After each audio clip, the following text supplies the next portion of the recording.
Hi dear students. So today let's talk about gene therapy. So what is gene therapy? It is an approach of treating diseases by either modifying the expression of an individual's genes or correction of an abnormal gene. And this can be accomplished by replacing a mutated gene that causes disease with a healthy copy of the gene, or then by inactivating or knocking out a mutated gene that is not functioning properly, introducing a new gene into the body to help fight a disease. Let's check into the history of gene therapy. In 1960, the concept of gene therapy was introduced, and in 1972, Fredman and Roblin authored a paper in Science titled Gene Therapy for Human Genetic Disease. In 1984, a retrovirus vector system was designed that could efficiently insert foreign genes into mammalian chromosomes. In 1990, the first approved gene therapy in the US took place on 14 September at the National Institute of Health under the direction of William French Anderson. In the same year, 4-year-old Ashanti De Silva became the first recipient of gene therapy. She suffered from adenosine deaminase deficiency (ADA), a rare immune system deficiency that is caused by a lack of an enzyme, adenosine deaminase. The use of gene therapy to treat her was an important precedent in the field of genetic engineering. It showed that the use of gene therapy was a viable option in medical treatments and has opened the door for further research in the field of genetic engineering. In 1992, Dr. Claudio Borignan performed the first procedure for gene therapy using hematopoietic stem cells as vectors to deliver genes intended to correct hereditary diseases. Unfortunately, in 1999, Jesse Gelsinger was the first person publicly identified as having died in a clinical trial for gene therapy. In 2003, as the research team inserted genes into the brain for the first time, they used liposomes which, unlike viral vectors, are small enough to cross the blood-brain barrier. And in 2006, successful use of gene therapy to treat 2 adult patients for X-linked chronic granulomatous disease.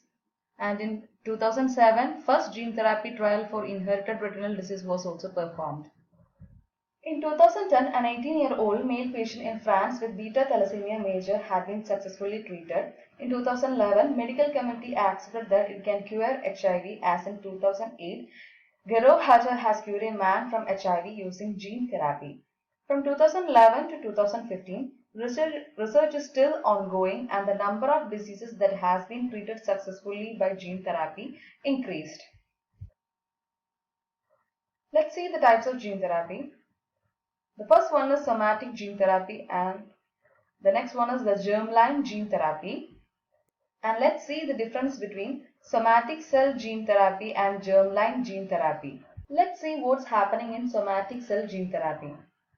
In somatic cell gene therapy, the therapeutic genes are transferred into any cell other than a gamete, germ cell or gametocyte. It is transferred into the somatic cells. Any such modification affect the individual patient only and are not inherited by the offsprings. Here, the genes are introduced into bone marrow cells, blood cells, skin cells, etc.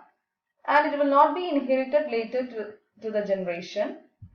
And at present, all researchers are directed to correct genetic defects in somatic cells. Most focus on severe genetic disorders including immunodeficiencies, hemophilia, thalassemia and cystic fibrosis because such single gene disorders are good candidates for somatic cell therapy. So now let's see what's germline gene therapy. Here the therapeutic genes are transferred into the germ cells. For example, the genes are introduced into eggs and sperms. The germ cells are modified by the introduction of functional genes into their genomes. It is heritable and passed on to later generations. And for safety and ethical and technical reasons, it is not being attempted at present. There are 2 types of somatic cell gene therapy. The first one is ex vivo. Here the cells are modified outside the body and then transplanted back in again. It is called ex vivo because the cells are treated outside the body. The next one is in vivo. The genes are changed in cells when the cells are still in the body. And it is called in vivo because the genes are transferred to cells once the genes are inside the body. Here you can see the ex vivo and in vivo gene therapy mechanism. In this direct delivery, the therapeutic gene is packaged into a delivery vehicle such as a retrovirus and it is injected into the patient's target organ, for example, liver.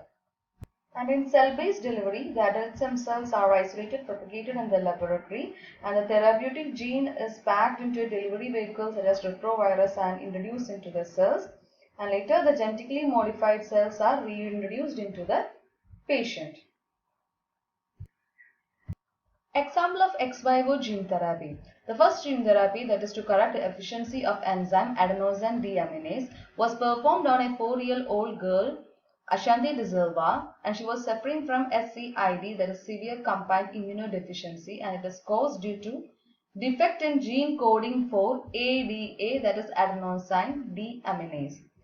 Deoxyadenosine accumulate and destroys T lymphocytes, and this will disrupt immunity, and the person suffer from infectious diseases and die at young age.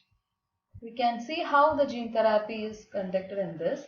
The bacterium carrying plasmid with cloned normal human ADA gene and a genetically disabled retrovirus is taken, and the cloned ADA gene is incorporated into virus. The T cells with disabled ADA gene isolated from SCID patient, and the retrovirus infects the T cells and transfers ADA gene to the cells, and the cells are grown in culture to ensure that the ADA gene is active, and these genetically altered cells are re-implanted to produce ADA. Next one is in vivo gene therapy. It can be the only possible option in patients where individual cells cannot be cultured in vitro in sufficient numbers, for example, in brain cells. In vivo gene transfer is necessary when cultured cells cannot be reimplanted in patients effectively. Let's see the examples of in vivo gene therapy. In patients with cystic fibrosis, a protein called cystic fibrosis transmembrane regulator CFTR is absent due to a gene defect. In the absence of CFTR, chloride ions concentrate within the cells and it draws water from surroundings. And these lead to the accumulation of a sticky mucus in the respiratory tract and lungs. Here, adenovirus vector is used for the in vivo replacement of the defective gene. In this, you can see that the normal CFTR channel, the chloride ions moves outside of the cell, whereas in mutant CFTR channel, it does not move the chloride ions and cause sticky mucus to build upon the outside of the cells, infecting the respiratory areas. Here, the normal human gene is cloned in bacterium. Normal gene is inserted into harmless virus, that is adenovirus. The virus is stripped into lung through a thin tube inserted in the nose, and the virus enters the lung cell nucleus, and the normal gene is inserted into the lung cell DNA by the virus, and the cells now with normal genes function normally. Monogenic diseases result from modification in a single gene occurring in all cells of the body, and it can be rectified by introducing a healthy gene. Examples of monogenic diseases are hemophilia and cystic fibrosis. And there are also multifactorial diseases like diabetes, cancer and AIDS. Here there is interaction in more than one gene, and it happens due to environmental factors, infections, diet and lack of exercises. Let's see the vectors in gene therapy. To transfer the desired gene into a target cell, a carrier is required. Such vehicles of gene delivery are known as vectors, and there are two main classes. There are viral vectors and non-viral vectors. Let's see the characteristics of the ideal vector. It should target the right cell, it should integrate the genes in the cells, and it should activate the gene, and it should, does not have any harmful side effects. And there is no universal vector that exists. Let's see what viral vectors are. The viruses introduce their genetic material to the host cell as part of their replication cycle, and they remove the viral DNA and using the virus as a vehicle to deliver the therapeutic DNA. The viruses used are altered to make them safe, although some risks are still existing when we are using this gene therapy. Here you can see the cells with original genes and the viral vector carrying the new gene and the new gene in the cell along with the original genes. For human gene therapy, we can use retrovirus, adenovirus, adeno-associated virus and herpes simplex virus. The retrovirus vector system have the ability to integrate into the host genome and it can carry a DNA of size that is less than 3.4 kb and it will only infect the dividing cells. You can see the same here. Retrovirus being introduced into the unhealthy cells and their integration to the host cells. The next one is lentivirus vector system. It belongs to the subclass of retroviruses. The viral genome in the form of RNA is reverse transcribed when the virus enters the cells to produce DNA and which is then inserted in the genome at a random position via viral integrase enzyme. Here it is infecting the dividing and the non-dividing cells. Next one is adenovirus vector system. Adenoviral DNA does not integrate into the genome and is not replicated during the cell division. Humans commonly come in contact with the adenovirus and majority of patients have already developed neutralizing antibodies which can inactivate this virus. Here the target cells are the non-dividing and the dividing cells. Here you can see the mechanism of gene therapy using an adenovirus vector. Here the vector binds to a cell membrane. Vector is packaged into vesicle and the vesicle breaks down releasing the vector. The vector injects new gene into the nucleus and the cell makes protein using new genes. The next viral vector is the adeno-associated virus vector. It is a human virus. It is single-stranded. It is termed as AAV. And AAV enters the host cell and becomes double-stranded and gets integrated into the chromosome. AAV is not currently known to cause disease and consequently the virus causes a very mild immune response. Here the target cells are the non-dividing and the dividing cells. Then there is herpes simplex viral vector which have natural tendency to infect a particular type of cell. The herpes simplex virus is a human neurotropic virus and this is mostly examined for gene transfer in the nervous system.